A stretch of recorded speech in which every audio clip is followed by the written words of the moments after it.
Eh bien, bonjour à tous, madame, messieurs. Merci d'être des nôtres ce matin. Nous sommes jeudi, c'est la 4e édition de la semaine de la revue des Grandes Unes. Vous aurez l'occasion de parcourir les tabloïds ce matin et être parfum de l'actualité. La nouvelle expression parle des pénétrantes Est de Douala.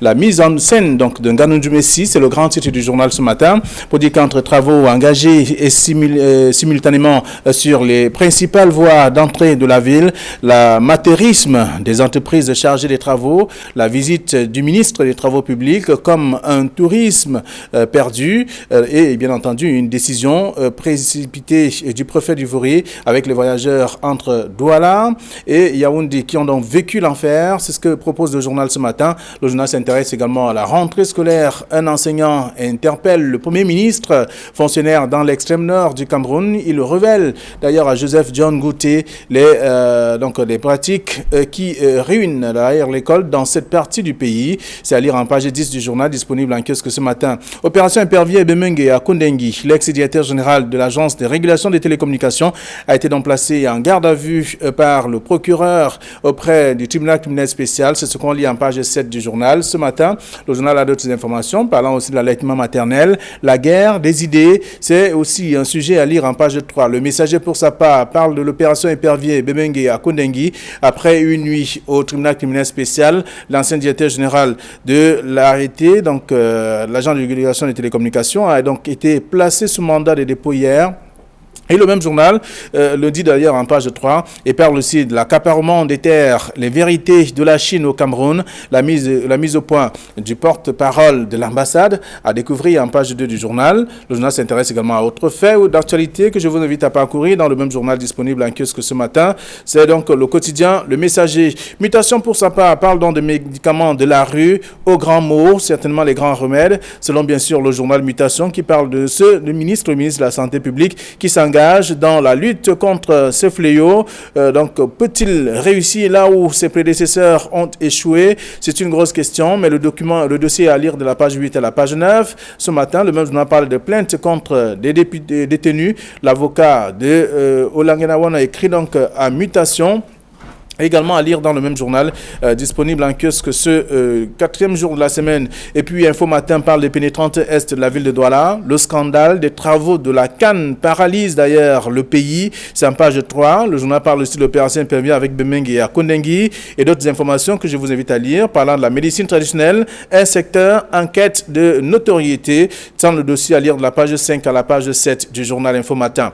Le quotidien de ce jour parle des Lions indomptables. Comment le Cameroun consomme des entraîneurs. Ils sont nombreux, en tout cas. Le départ de Clarence Sidov rallonge davantage la liste donc, de ceux-là qui sont déjà passés à la tête de l'équipe Fagnon du Cameroun. C'est ce que propose le journal dans un mini-dossier que je vous invite à lire ce matin.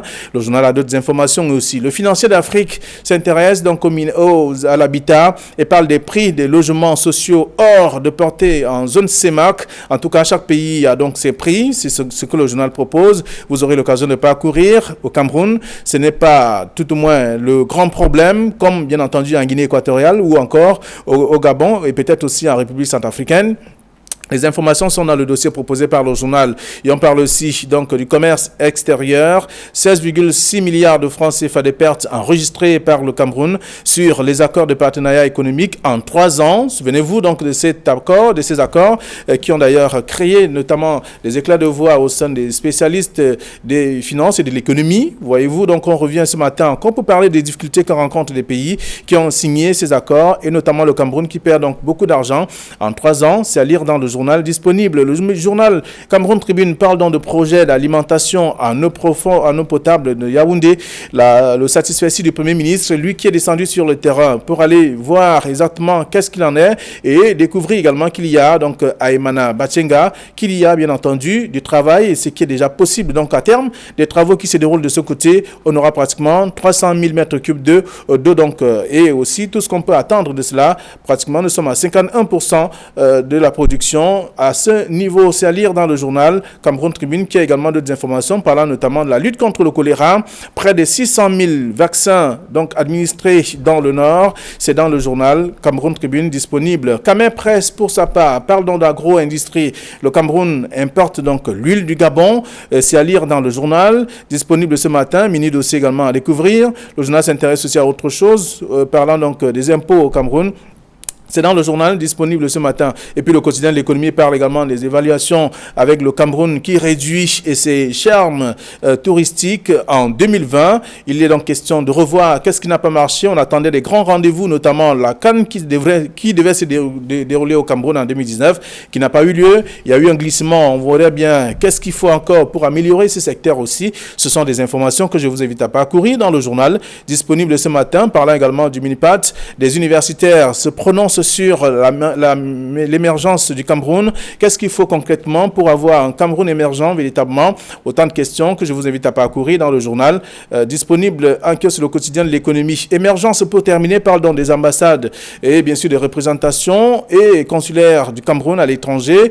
On parle bien de Mbela, sommet de s'expliquer sur l'attribution frauduleuse des salaires. C'est ce que dit le journal. Le même journal qui parle également d'autres choses. Enseignement supérieur, l'école normale supérieure de Berthois. Au cœur des querelles, il y a bien sûr l'élite qui est divisée sur cette question, sur la question du site même qui doit accueillir les établissements en question. C'est à lire dans le journal disponible ce matin. Et pour commenter quelques sujets, nous avons nos invités sur ce plateau comme toujours. Camille Nelly, bonjour. Flavien Valou-Nongo, bonjour. Bonjour téléspectateurs d'Equinox Télévision et bonjour à tous ceux qui se battent chaque jour pour que l'image du Cameroun au moins ne soit pas continuellement mutilée à l'international. Et quand on le dit, on peut penser par exemple à l'activisme de certaines personnes qui font tout pour qu'il n'y ait que de mauvaises nouvelles en provenance du Cameroun.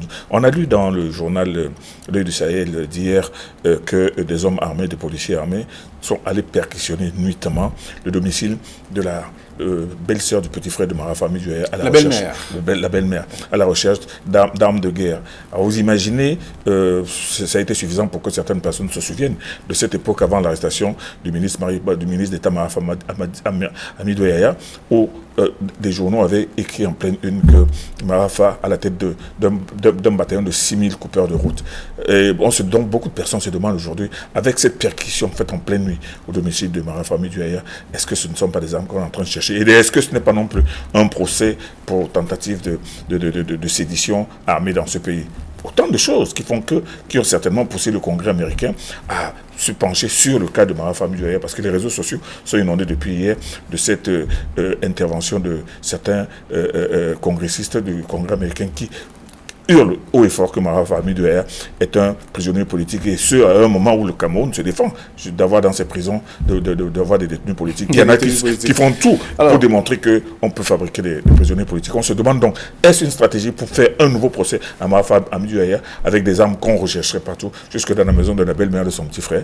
On peut se poser la question. Alors parlant de procès, donc il y a un qui attend bien entendu chez l'ex-directeur général de l'arrêté et qui est désormais à Kondengi. Il s'agit de Bemengue, c'est le messager qui titre ainsi. Après une nuit au tribunal criminel spécial, l'ancien directeur général de l'agence de régulation des télécommunications a été placé sous mandat de dépôt donc hier. Et la plupart des journaux s'intéressent à cette actualité, parlant aussi de la nouvelle inspection. Bemengue à Kondengi, avec également la même information. Et tout cela pour dire qu'il devra répondre de toutes ces accusations qui sont faites contre lui. Voilà encore une curieuse gestion des affaires judiciaires dans ce pays.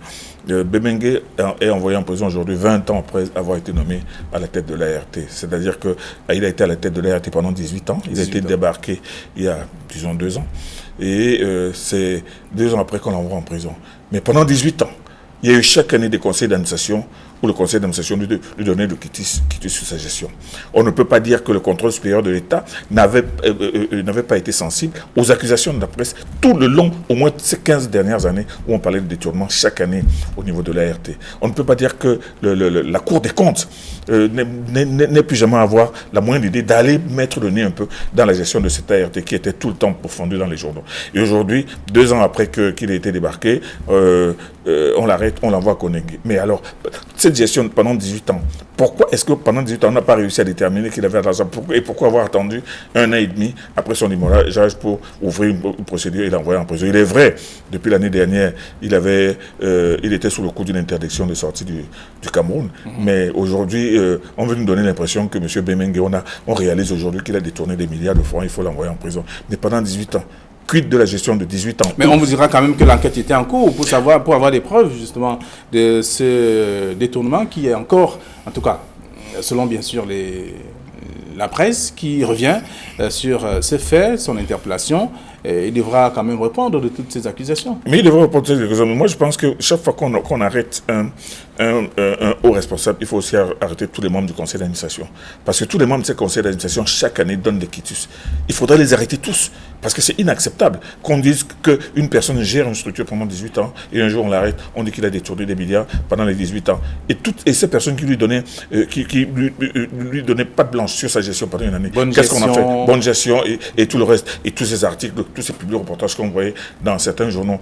Il faudrait un peu mettre tout ce monde face à la justice, face à leur responsabilité. C'est pour ça qu'aujourd'hui, Bemengue, qu'on envoie en prison, quand on voit sa photo tout triste avec ses cheveux poivre et sel, on se dit que voilà un vieux qu'on est en train d'envoyer en prison, mais c'est tout simplement pathétique. Ça ressemble à la distraction. Ce monsieur devait être arrêté depuis au moins 10 ans.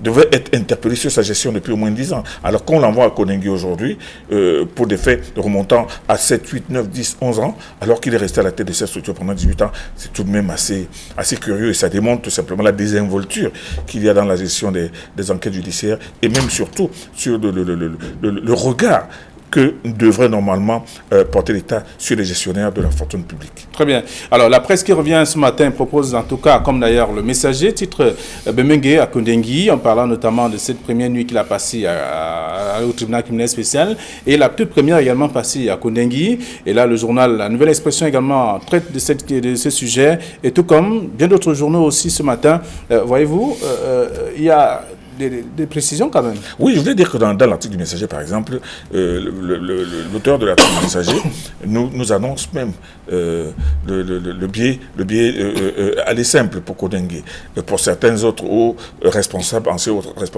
hauts ministres, que la presse accuse depuis des années, qui sont déchargés de leurs fonctions, mais qui vaquent à leurs occupations aujourd'hui, qui assistent avec beaucoup de panache au meeting de RDPC et qui signent des pétitions pour dire que tout va pour le mieux dans le meilleur des mondes.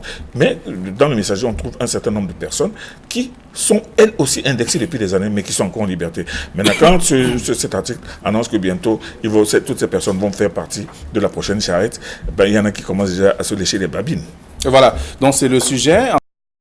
Les noms qui sont cités, vous l'avez évoqué, en page 3 du journal le Messager de ce matin, même si la Nouvelle Expression ne cite pas les noms, on va quand même trouver ces noms dans le journal Le Messager, qui est disponible en kiosque, qui parle également de cette actualité, de cette interpellation, et bien entendu, la première nuit de Bemengue à Koningui, il allait rencontrer ses anciens potes, on va les dire. Ses anciens collègues, ses anciens amis, ses anciens... C'est ce que le Popoli tente de dire ce matin également. Ses anciens camarades du RDPC. Et voilà. Donc, Guy Hervé, je ne vous ai pas donné la parole depuis sur cette question parce que, voyez-vous, c'est un sujet quand même aussi intéressant qui fait le tour de la presse. Vous avez parlé, vous avez suivi, vous êtes parfum, vous avez lu également le journal ou les journaux qui parlent de Bemengue à Koningui. C'est un souci véritable.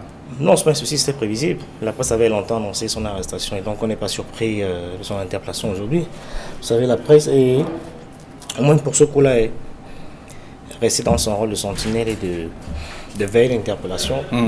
Et donc si Bemengue est pris aujourd'hui, ça veut dire que finalement la presse ne fait pas un travail vain et c'est plutôt bon signe, même si on peut questionner tout le temps que ça a pris, toute la lenteur. Donc espérons que les autres cas qui sont abondamment relayés par la presse et que le régime sera sensible et saura D'accord. Alors donc les noms qui sont cités dans le Messager, ils sont nombreux comme ça qui se... Voilà, ils sont nombreux. C'est ce que le président avait appelé les bandits en col blanc. Donc ils sont davantage nombreux, il faut qu'on les mette tous hors d'état de nuire. Très bien. Donc, on va laisser le sujet pour parler d'autre chose, notamment à la une du journal La Nouvelle Expression, parlant de la pénétrante Est de Douala, avec tout un dossier proposé par le journal ce matin, les difficultés rencontrées par les usagers. Camille Nélé, voyez-vous, le dossier de La Nouvelle Expression essaie d'expliquer les déboires des usagers. Donc, on parle des usagers et pouvoirs publics coincés. Donc, la décision du préfet du Vouri interdisant la circulation des gros porteurs entre 21h et 5h du matin n'est presque pas respectée. On voit bien qu'il y a toujours des gros porteurs en journée qui circulent sur le chantier, puisque c'est la pénétrante Est qui est en chantier. Alors le journal se demande de qui se moque-t-on finalement? Moi, je pense que l'excellent reportage produit par Equinox Télévision, d'ailleurs que vous avez signé, et pour lequel vraiment vous êtes amplement félicité dans les réseaux sociaux, cet excellent rapport dit tout du désespoir des usagers et des Camerounais qui empruntent cette pénétrante. Il est vrai, la décision spectaculaire du préfet avait donné du bon brûle, parce que moi je me souviens le jour même où cette décision, le lendemain du jour où cette décision avait été prise, cet arrêté avait été pris par le préfet Maché, je vous assure que moi j'étais à Yaoundé, j'ai fait ce jour-là entre Yassé Bonabé et Bonanjo, j'ai fait à peu près 45 minutes. Donc ça veut dire qu'on a commencé à respecter dès le premier jour. Bon, maintenant, quid du reste? Il importe donc que des services de l'ordre veillent à ce que, effectivement, cette mesure prenne corps et perdure. Parce que vous savez très bien que les Camerounais ont un péché mignon, c'est la désobéissance.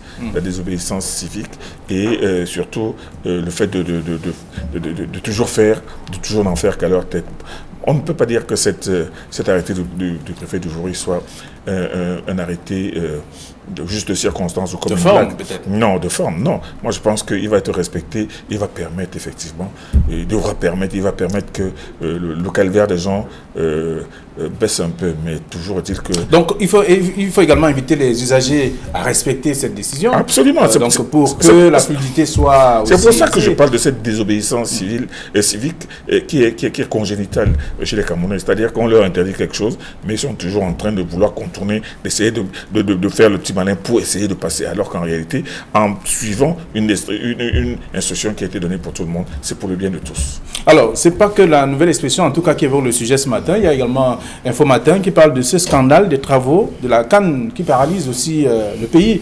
Il n'y a pas que la pénétrante Est, il y a bien d'autres chantiers en cours. Mais seulement, il faut quand même avoir une fluidité au niveau de la pénétrante pour qu'on essaie aussi de désengorger d'autres chantiers qui sont au rythme de la tortue. Et absolument, je ne vais pas trahir un secret en disant que vous êtes l'auteur de l'excellent reportage qui fait le tour du monde en ce moment. Et je pense que le ministre Nganou Djumé va regretter toute sa vie ce qu'il a dit. Parce que c'est en train de... Je pense que ça risque de lui coûter cher cette sortie-là. Il a à Mondovision démontré son ignorance et son incompétence à gérer ce département ministériel. Je crois que toute sa vie, il va regretter cette sortie-là. Parce que ce qui se passe est assez grave. Et c'est une... Quand on écoute ça, on a honte d'être Camerounais et on est très mal dans sa chair. Que tout un ministre vienne découvrir le cahier de charge d'un prestataire sur le terrain, alors qu'il est censé avoir été celui-là même qui a attribué le marché. Je crois que c'est tellement grossier que c'est une humiliation pour nous tous. Et puis vous faites bien de rappeler cette mesure du préfet. Là, moi qui ne me surprends pas, je savais que ça ne marchera pas parce qu'en fait, on fait un mauvais procès aux camionneurs. Vous avez près de 1000 camions qui circulent sur cet axe-là de manière régulière et permanente. Sauf que j'ai le sentiment, et ça ne m'étonne pas venant de ce pays, il n'y a aucune mesure qui a été prise pour, j'allais dire, parquer ces camions le temps quand ils ne circulent pas. Donc rien n'a été... On a l'impression, on regarde ce qui se passe depuis ces dernières 48 heures, qu'il n'y a pas de dispositions véritables qui ont été prises pour trouver une issue d'attente pour ces camions-là. Et donc, c'est normal qu'à 21 heures, tout le monde se retrouve au même endroit. Il y a des parkings qui avaient quand même été réservés par le passé. Sinon, il y a un au niveau de l'Omnisport. Sinon, ce qui fonctionne toujours, c'est la question. Oui, je veux dire que carrément. Ce dispositif n'a pas été au préalable parce qu'il y a une pression. Tout le monde est allé de court. Les gens, on a le malheur que nous sommes dans un état où on n'anticipe pas, on ne prévoit pas. Sous le coup de la pression, des menaces, etc., on a rapidement pris une mesure, on a estimé que c'était ça la solution. Ça va peut-être désengorger un temps, mais vous voyez bien que depuis 48 heures, quand il est 20h, 20h30, 21h, il est impossible de circuler sur cet axe-là. Donc, on aurait pu, et puis c'est pas nouveau. Voyez-vous, même qu'on avait, je me rappelle, il y a quelques...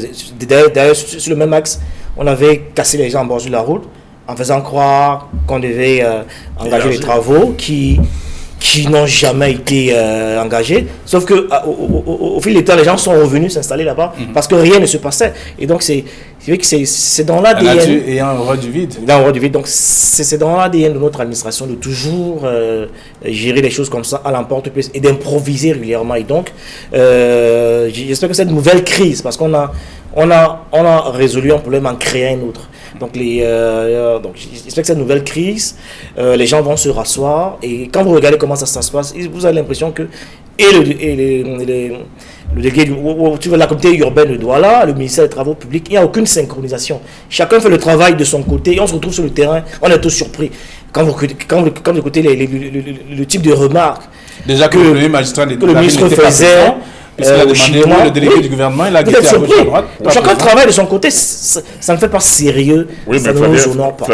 C'est une navigation en vue grossière et révoltante. On ne peut pas faire le procès au délégué du gouvernement qui ce jour-là, vous le savez très bien, il était à la salle des fêtes pour une autre cérémonie, mais il était représenté, et encore que sa responsabilité au niveau de ses travaux, elle est tout de même assez périphérique. Mais voilà, on ne va pas négliger quand même la cérémonie qui a attiré son attention. Je veux dire. Moi, je voulais donc dire par rapport au suivi de cet arrêté du préfet. Moi, je pense que ce n'est certainement pas du jour au lendemain que ça va être fluidifié. Il faut de l'organisation. Il faut prendre le temps, comme vous dites, d'organiser le parquage de ces camions et tout ça dans la journée.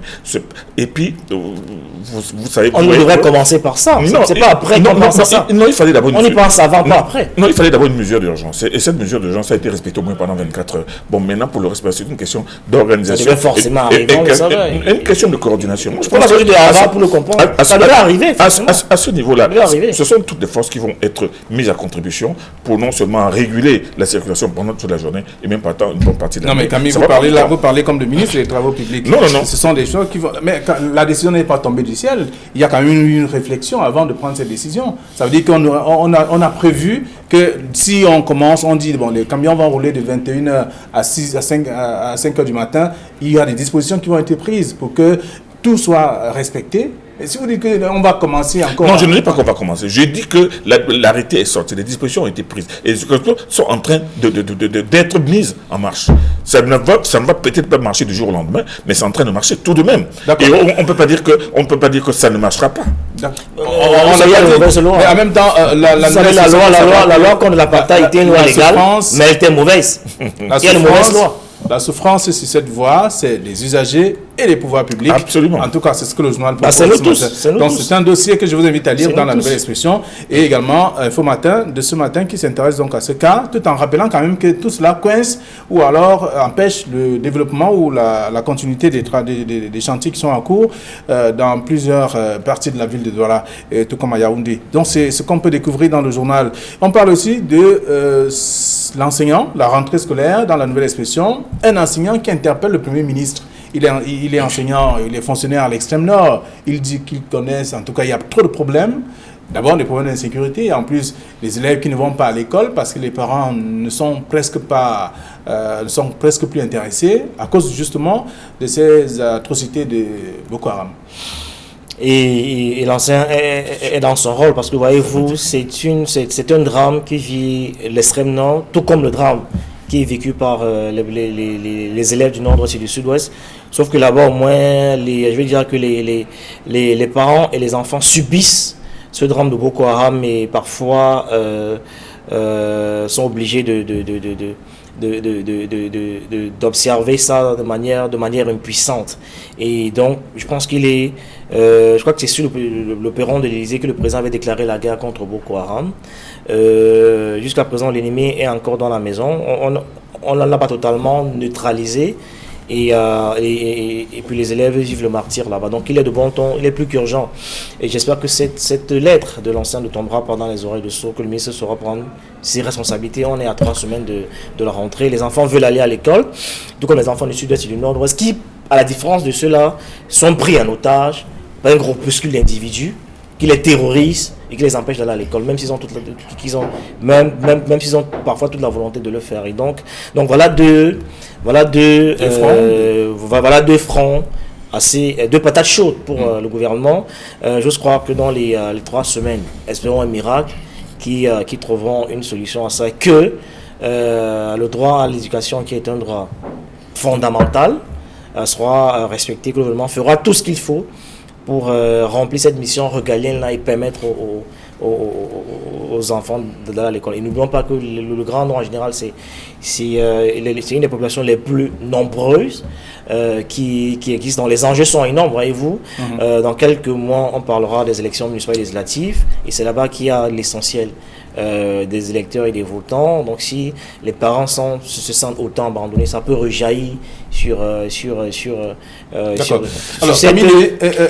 cet événement national. Donc vous voyez qu'il y a des ramifications comme ça qu'on peut trouver pour amener le gouvernement à prendre ses responsabilités et à faire tout pour que l'ordre revienne à la loi et que les enfants aillent à l'école. Oui, tout comme les enfants, l'enseignant parle de cette question d'insécurité. L'enseignant va être sûr et rassuré d'ailleurs qu'il y aura la sécurité pour notamment entamer les classes dès le 2 septembre prochain. Quel assurance? En termes de sécurité, voyez-vous, donc ce sont des cas évoqués dans la lettre qu'il a envoyée, en tout cas. Quel genre d'assurance faut-il avoir? Moi, je m'étonne qu'on fasse une fixation sur cette déclaration du président Biya, à travers laquelle il a dit qu'il déclarait la guerre à Boko Haram. Avant qu'il ne le dise, Boko Haram avait déjà déclaré la guerre au Cameroun. Boko Haram qui sévissait au Nigeria depuis plusieurs années. Et tout un président de l'Assemblée nous avait rappelé que Boko Haram est parmi nous. Voilà. Il n'a jamais été interpellé une fois pour savoir de quoi il parle. Non, je veux donc dire, moi ce que je veux donc dire... ils sont là, on sait où ils sont. Je veux dire que c'est Boko Haram qui avait déclaré la guerre contre le Cameroun, et le président de la République, moi je pense bien, il avait réagi et c'était son devoir, c'est tout ce qu'il avait à faire. Les forces de défense et de sécurité sont là justement pour préserver les frontières du Cameroun, parce que vous savez très bien, je ne vous l'apprends pas, que le problème Boko Haram est un problème nigérian, mais dont le Cameroun ne fait que subir les effets collatéraux, et qu'aujourd'hui si ces gens-là quittent ils empêchent même le président Bouhari de dormir, malgré les gigantesques moyens militaires et financiers dont dispose ce pays. Mais toujours est-il que du côté l'extrême nord souffre effectivement des effets néfastes et collatéraux des méfaits de ces individus, auxquels, il faut le préciser aussi, se sont ajoutés des bandes armées qui agissent. On peut penser que c'est Boko Haram alors que ce ne sont que des mercenaires et des coupeurs de route, mais qui maintenant contribuent aussi, qui apportent leur part de grain de sel dans l'insécurité qui maintenant prend une dimension exponentielle. Donc aujourd'hui, l'insécurité, on ne peut pas la régler d'un claquement de doigts. Vous savez très bien les efforts immenses que déploient nos forces de l'ordre pour faire face à des ennemis invisibles, qui arrivent, qui disparaissent, qui frappent la nuit, qu'on ne peut pas identifier facilement. Mais déjà, avec ce que l'on constate aujourd'hui sur le terrain, on voit que les actions de Boko Haram ont énormément diminué. Donc, c'est-à-dire qu'on dit quoi à l'enseignant? Souffre, souris et tais-toi. Non. C'est ça? On dit à l'enseignant que tout est mis en œuvre pour effectivement assurer la sécurité, puisque les forces de défense sont là pour cela. Ça, il faut le leur dire. Il ne faut pas lui dire souffre, souris. Il ne faut pas lui dire d'attendre. Mais on lui dit tout simplement que lui-même constate que les militaires du BIR sont présents partout. Il faut le dire aussi. Vous essayez de faire Koussiri, Marois, Koussiri, vous verrez les forces de défense partout, disséminées et qui travaillent. Je veux dire que ramener la paix, c'est un processus. Il n'y a pas un bouton sur lequel on appuie et la paix revient. Non, donc il y a un processus qui doit être visible par les populations. C'est des actions permanentes. Donc si l'ancien arrive à se plaindre, ça veut dire que, contrairement à ce que vous dites, rien n'est visible sur le terrain. On ne sent pas qu'il y a une prise en charge, il y a un dispositif sécuritaire qui est déroulé. Et donc, les gens expriment leur ras-le-bol. Sinon, ce serait visible. Il est le seul à se plaindre. C'est tout le monde. Souvenez-vous que le gouverneur de la région de l'Extrême Nord a réuni les enseignants vers la fin de l'année scolaire pour leur dire, écoutez, toutes les assurances sont là et que les possibilités sont mises à contribution pour que la rentrée soit effective. Et donc, il n'y aura pas de souci. Ce qu'on a davantage entendu de ces derniers. Alors, donc, on va lire l'article de la Nouvelle Expression. Vous voulez dire quelque chose? Non, je voulais dire que le gouverneur de la région de l'Extrême Nord, on connaît son action sur le terrain, une action qui est présente et permanente, surtout pour rassurer les populations et surtout pour les amener à prendre conscience de tous les dangers et de la réalité. La réalité qui est que cette population est soumise au diktat et à la terreur de groupuscules qui ne cherchent qu'à maintenir l'insécurité. Il se bat sur tous les fronts sur ce plan et vous voyez qu'ils réunissent les instituteurs, parmi lesquels devait certainement se trouver celui qui s'est plaint. Moi, je pense que c'est davantage pour leur faire comprendre qu'on se bat, on est en train de tout faire, mais allez-y. D'accord. Alors, un sujet que nous n'allons pas laisser sans commenter, c'est celui que nous propose le journal Mutation, parlant du médicament de la rue, aux grands mots, les grands remèdes certainement, mais avec une question à la clé. Le ministre de la Santé va-t-il réussir là où ses prédécesseurs ont échoué lorsqu'on parle de la lutte contre le médicament de la rue? Vous savez que Mutation excelle ces derniers temps dans les jeux de mots, aux grands mots, c'est-à-dire qu'il est en train de parler avec une façon poétique que voilà les grands mots de Manao Damalachi, mais seulement en parlant des mots, on parle des maladies et des remèdes. Non, en fait, aujourd'hui, nous l'avons souvent dit ici, et nous osons croire que le ministre Manao va vraiment cette fois-ci de façon de façon pertinente, s'attaquer au problème des médicaments de la rue.